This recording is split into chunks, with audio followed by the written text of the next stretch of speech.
ಪಾಕ್ ವಿರುದ್ಧ ಯುದ್ಧ ಬೇಡ ಅನ್ನುವಂತ ಸಿಎಂ ಹೇಳಿಕೆ ವಿಚಾರಕ್ಕೆ ಸಂಬಂಧಪಟ್ಟಂತೆ ಬೆಂಗಳೂರಿನಲ್ಲಿ ಮಾಜಿ ಸಿಎಂ ಬಿಎಸ್ವೈ ಪ್ರತಿಕ್ರಿಯೆ ಕೊಟ್ಟಿದ್ದಾರೆ. ಪಾಕ್ ವಿರುದ್ಧ ಯುದ್ಧದ ಅನಿವಾರ್ಯತೆ ಇಲ್ಲ,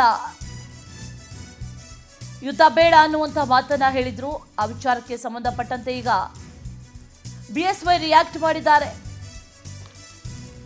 ಸಿದ್ದರಾಮಯ್ಯ ಹೇಳಿಕೆಯನ್ನ ಖಂಡಿಸ್ತೇನೆ, ಬಾಲಿಶವಾಗಿದೆ ಎಂದಿದ್ದಾರೆ. ವಾಸ್ತವ ಸ್ಥಿತಿಯನ್ನ ಅರ್ಥ ಮಾಡಿಕೊಂಡು ದೇಶ ಒಂದಾಗಿದೆ.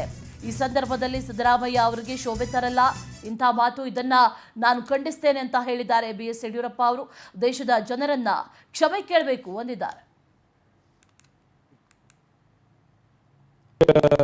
ಒಗ್ಗಟ್ಟಾಗಿ ನಿಲ್ಲುವಂಥ ಸಂದರ್ಭದಲ್ಲಿ ಕಾಶ್ಮೀರದ ವಿಷಯದಲ್ಲಿ ಸಿದ್ದರಾಮಯ್ಯನವರ ಹೇಳಿಕೆ ಬಹಳ ಬಾಲಿಶವಾದಂಥದ್ದು.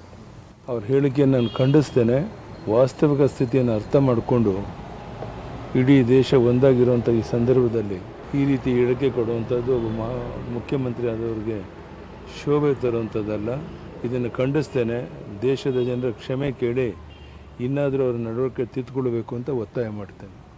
ಇಡೀ ದೇಶ ಒಗ್ಗಟ್ಟಾಗಿ ನಿಲ್ಲುವಂಥ ಸಂದರ್ಭದಲ್ಲಿ ಕಾಶ್ಮೀರದ ವಿಷಯದಲ್ಲಿ ಸಿದ್ದರಾಮಯ್ಯನವರ ಹೇಳಿಕೆ ಬಹಳ ಬಾಲಿಶವಾದಂಥದ್ದು.